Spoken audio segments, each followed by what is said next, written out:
Hello, everyone, and welcome back to Classic Comics. And today I'm looking at the first issue of Strange Adventures. Now, this is the latest series for DC's Black Label, which means comics with a, darker tone, more adult themes and content, etc. The series is by Tom King, and art by Mitch Gerads, the same team that did Mr. Miracle a while back. But there are actually two artists on this book. There's Gerads and there's also Evan Shaner, who also handles art in this book. Now, for those who don't know, Adam Strange is a character who first appeared in the Silver Age. He first appeared in the late 50s. He was an archaeologist who is struck by this kind of teleportation ray called the Zeta Beam, which takes him to an alien world called Ran.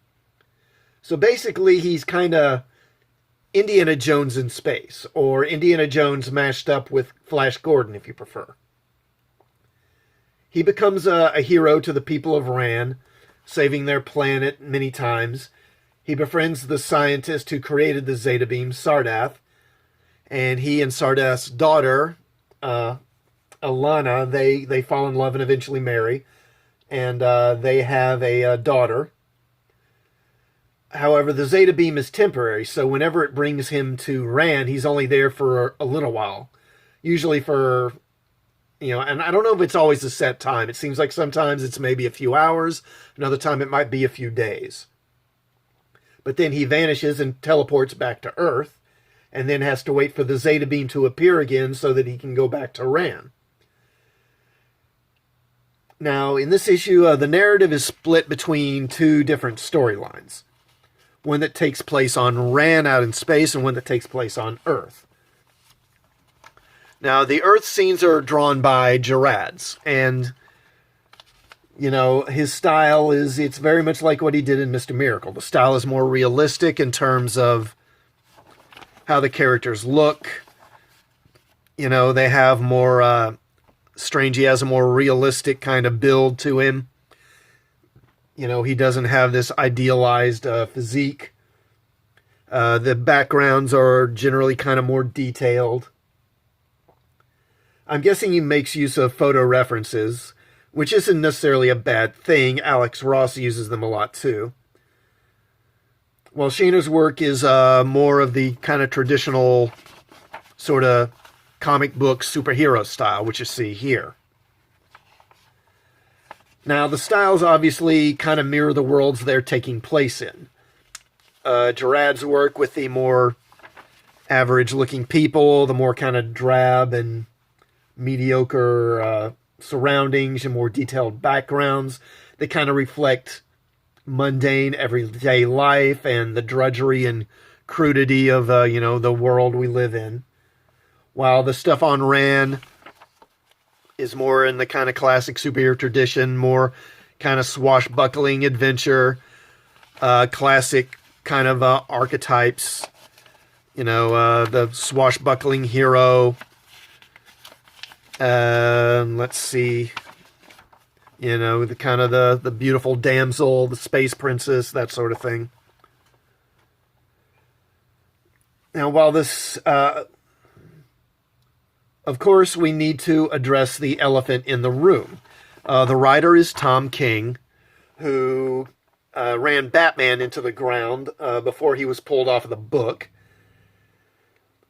Now, he did that Mr. Miracle series recently, and in Mr. Miracle, we got a deconstruction of the character as he fights a war out in space, and then in between scenes of that, we get him hanging around on Earth with his wife, basically kind of living kind of a mundane life. And, it started out very interesting. But as the series went on, Mr. Miracle, he just became more whiny and ineffectual and frankly just kind of unheroic and dreary and kind of feeble. And the book really it kind of left a bad taste in my mouth. I'm guessing Tom King is going to go to that same well here again, but we'll see. So the story in this first issue, it's not bad. without getting bogged down in the details, so Adam Strange, he takes the Zeta beam to Ran. We see this is kind of like a flashback. He goes to Ran. It's being invaded by these aliens called the Picts, or the Pikes, or whatever, however you want to say it. And they're kind of these reptilian aliens. And he's fighting them and trying to stop the invasion. But, there's just too many of them. He can't stop them. And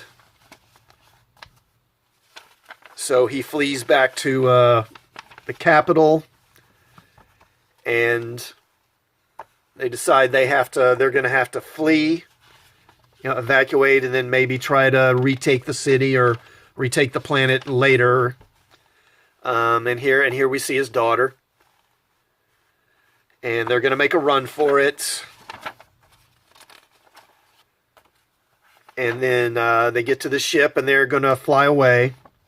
And then as they're making their escape, the Zeta beam wears off and Adam, disappears back to Earth. Now, we don't know exactly what happens on Ran after this, but presumably at some point after this, he goes back to Ran again, I'm guessing. And something else happens, I'm not sure. But then the part on Earth obviously is taking place after all that. And he's on Earth and he's written a memoir. You can see he's written a memoir about his adventures. And it's made him a celebrity. And, people are lining up to get his autograph and meet him. And he's doing daytime talk shows and stuff. And people are, hailing him as a hero and all this stuff. And then at one of his signings, he's confronted by this guy. And this guy starts making a lot of accusations. He says, I know about the Picts. I know what you did. You liar, you scum. How many are dead because of you? Tortured, left in cages because of you? How many graves have you dug? What did you do? Now, of course, people are getting this on their phones. And so, of course, it goes out onto social media. And it becomes viral. And people are starting to ask questions. Is he really a hero? Is he really what he's kind of selling himself as being? Or is there something more? Is there something we don't know? Oh, yeah, and then the guy that made the accusations... Where is it? Yeah, okay, so this guy, he turns up dead with his brains blown out. And the autopsy suggests that it was done with, a laser gun or kind of laser beam, which Adam Strange has a ray gun. So, how many people have ray guns? Not a lot. So it makes him now the prime suspect in this guy's murder. And the questions are growing, and he appears in public and has a press conference where he denies all the things the guy accused him of, and he denies having any involvement in the guy's death. But of course, in kind of a reflection of our current sort of a climate, that doesn't really win anybody over. Basically, people just sort of, after the press conference, they just sort of double down on their positions. The people who thought he was a villain are just more convinced he's a villain and he's hiding something. The ones who think he's a hero are more convinced that he's a hero. And, the questions are starting to grow and grow around him. So he decides the best way to deal with this is to have someone investigate him. And basically prove that he didn't do it. And so he needs a detective. So he goes to Batman, which makes sense. However, Batman declines, arguing that, Adam Strange has worked with the Justice League a number of times, so they know each other. He says, I'm not the best person to do the investigation. Basically, I know you too well. And says, I'll try to find somebody else to do this. And so Batman does convince another hero to do the investigation. I'm not going to show who it is. I don't want to give everything away. But I will say, when they mentioned that Batman was going to get someone else to do it, I wondered, well, who would be a good choice? And I thought of a character, and it was exactly who I thought it was going to be. So I called that right. Now, overall, this issue is not bad. But then Mr. Miracle started off really well, too, so who knows how long this is going to last. It may not be long before Adam is a whiny soy loser like Mr. Miracle, with his wife calling all the shots, and he's revealed to be really just not very heroic. Because at this point, we know Tom King's game. He's going to deconstruct Adam Strange, because we can't have nice things. Now, when Alan Moore wrote Watchmen, it turned the comic book genre, or superhero genre, on its head. And ever since then, people have pretty much been trying to emulate what he did, usually to a much lesser effect. Yes, Watchmen is a good story. Perhaps it's even a great story. But most of the people that came after aren't as talented as Moore is, and usually just wind up writing dark, depressing stories that have lots of violence and sex and swearing, but not much insight or cleverness to them. Now, Moore never meant for Watchmen to be a template for the rest of the comic book biz to emulate. And he said as much in interviews more than once. But nevertheless, people keep looking to it as a model to follow, and now it's Adam Strange's turn. I'll give this a hesitant sort of thumbs up, but I expect shenanigans going forward. The whole deconstructing trope has it's been going on for nearly 35 years now. And it was clever and subversive when Moore did it in the 80s. But now it really to me seems convenient and lazy. But maybe Tom King and other writers just keep going to this well because that's the easier approach to take, rather than trying to do something new with a character that elevates the character rather than tearing them down.